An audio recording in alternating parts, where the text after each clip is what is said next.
our church operates like a family. I mean, I cannot stress the importance of community. If you don't have community, you're not, I don't know how you would make it.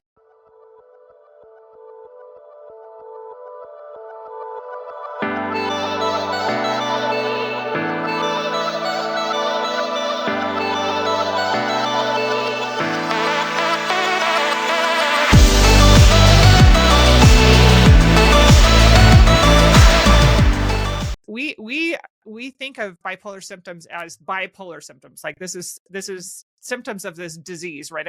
Everybody has mental health symptoms. Everybody does. And they're great information if we learn how to listen to it. And so learning how to pay attention to the symptoms that you're experiencing, whether you're feeling anxiety, whether you're feeling depressed, when you're, whatever those symptoms might be, that's part of that early warning system, which is step 2 in the mood cycle survival guide, where you learn how to identify, I'm starting to feel anxious. This is my body going to fight or flight. What's going on around me that is causing me to feel this way?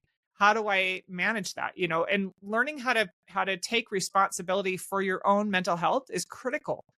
That's going back to the needs, like you were saying, like, I don't know how to express my needs. Needs don't go away because you don't identify them.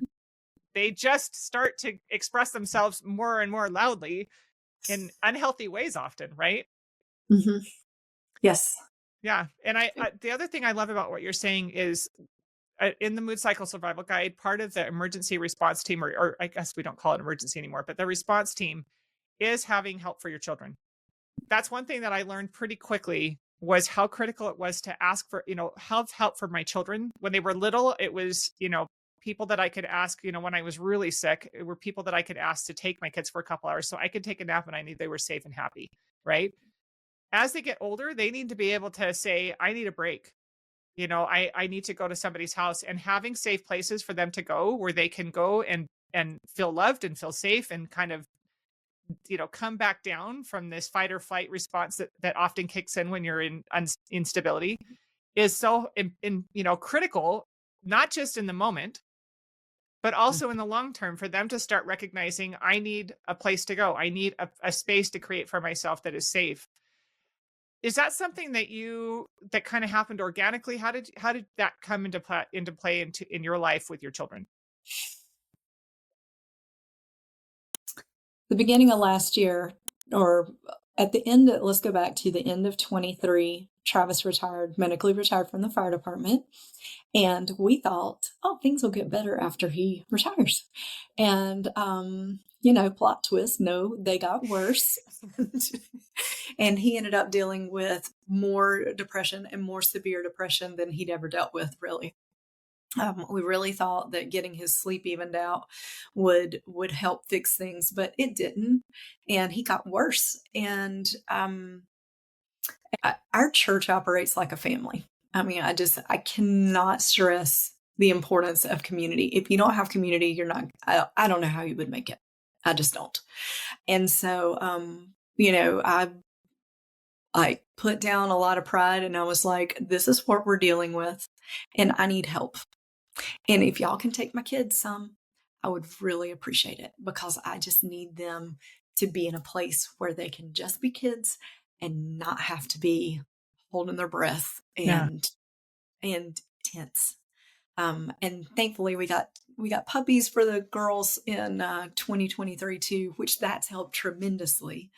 But at the same time, that was just having those emotional support animals for both of them. 2 golden doodles. I mean, just, they're bonkers, but could not be more, I couldn't love them anymore. I mean, just absolutely adore them. And so just being able to go, okay, they're teenagers. And thankfully we do have enough conversations that they were saying, I need a break. And I'm like, all right, I will get a break for you. And then add on top of it, we went through some healing where they both had a lot of food sensitivities. And so their food was really challenging. And, and mamas that are like, okay, tell me what they like to eat. And I'm like, well, Emery is pretty solid. Maris, it goes by the day. Today she likes this. Probably won't tomorrow though, especially if you buy a lot of it. But just, it was really having the mamas around me that were like, hey, we're here for you. and we know how much you carry. And, you know, you're not going to do this alone. Just like them coming to me as much as I was going to them and going, all right, I know you're breaking. So what do you need right now, Yeah. today? Yeah.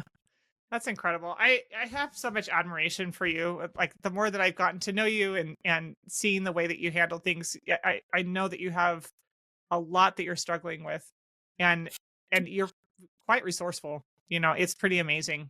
And I'm so grateful that you are willing to stay and willing to, but also willing to make sure that you're, and I shouldn't say and also willing to do the work on yourself and with your daughters so that you can heal yourself and present a healthy partner for your husband as he's going through his own healing journey.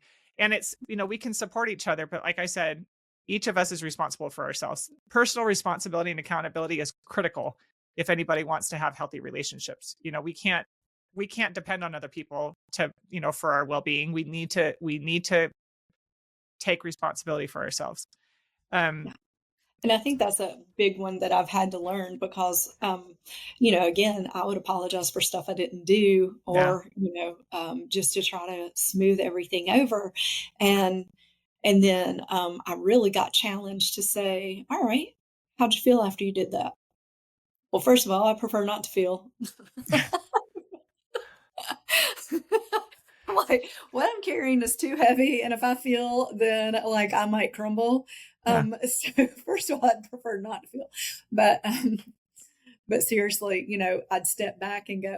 I literally bought feeling wheels like that have all the feelings around them. I'm like, Yeah. all right, well, let's figure this out. And also, learning about the Enneagram has been amazingly helpful for me too, um, because as an Enneagram 8 with a very strong 7 wing, I had to learn that my default emotion is going to be angry about something. Mm.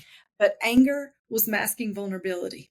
And so because I spent so much, you know, time learning Enneagram and understanding behavior in that way, I had to go, okay, if I'm angry right now, what's under this? What Yeah. am I trying to mask?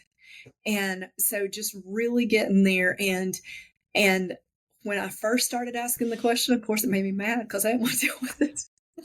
Yeah. Again, thankfully I got this great big 7 wing that's super adaptive. But anyways, you know, but just really drilling down on the okay, what am I hiding? What am I hiding from?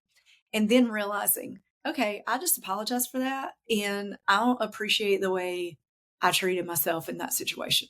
Yeah. And that didn't feel good. And you know what? Do I want my daughters doing this? No. All right, then I've got to change.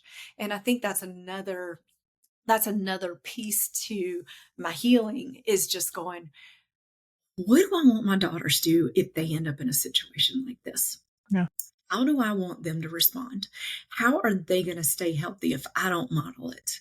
Yeah. And so, a lot of being willing to walk through that was like, if I'm in a relationship and I'm modeling not being healthy, do I want them to repeat this? No. Okay, then figure it out.